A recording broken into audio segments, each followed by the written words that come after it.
Hello and welcome to this Hogwarts Legacy video. Today we're talking about Hogsmeade once again.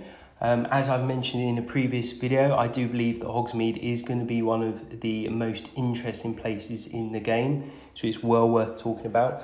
The reason I say that is because we know that Hogsmeade is very much well established come the late 1800s, and we already know from the Wizarding World franchise what a lot of the shops are. In fact, probably almost all the shops are at that time. And this is a list of the top 5 shops or places of interest that I can't wait to visit in Hogsmeade. So let's get straight into it then. So let's start off with Honeydukes. Honeydukes may well be one of the shops that you've heard of. This is a very, very famous sweet shop. It was established in Hogsmeade in 1641, so it is thoroughly underway by the time we're going to visit it in the late 1800s in Hogwarts Legacy.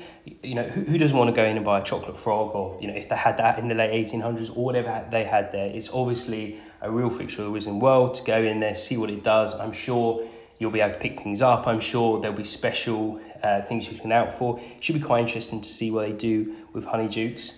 The other thing that's very interesting about Honeydukes as well is we know that there is a passageway between Honeydukes and Hogwarts.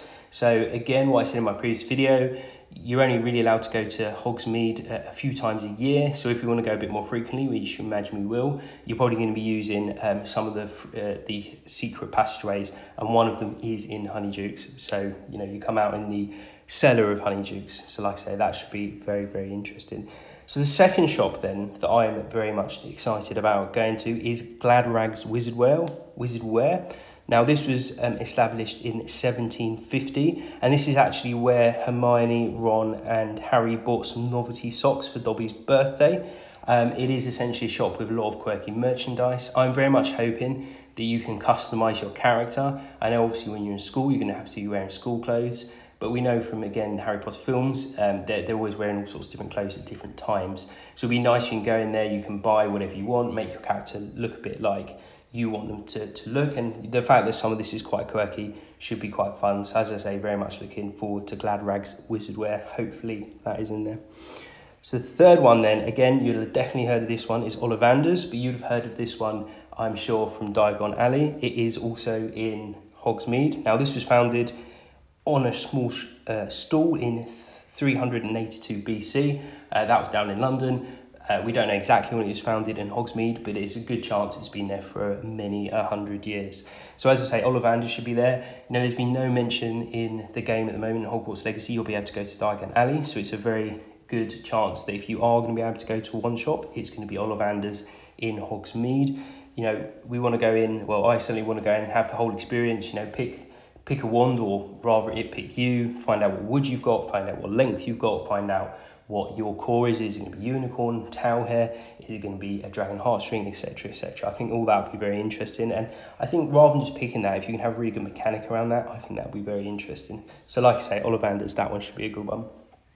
The fourth place that I'd like to go is an inn. It is the Three Broomsticks Inn.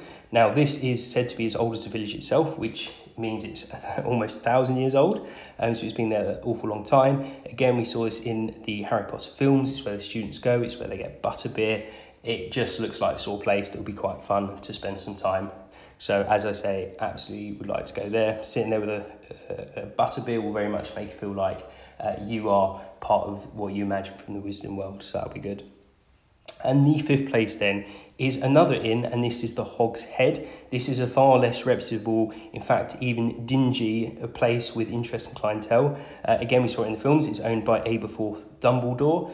The reason this should be quite interesting as well is this is another place that has a secret tunnel between Hogwarts and Hogsmeade. So again, I imagine this will be very much in the game. It will be a way that you'll be able to come to and from. And like I say, it would just be interesting to almost compare and contrast the Hogs Head versus the Three Broomsticks, because obviously one is much more student-friendly, one's much more dingy, and if you are going to have to meet characters who are somewhat more, what should we say, interesting, then I think you'll probably will have to go there and meet them, and I'm sure that'll be part of the game, so that'll be very much something to look forward to. I hope you've enjoyed this video. That was a quick run through of the 5 shops I'm most looking forward to. Any thoughts, put them in the comments, and I'll see you in the next video.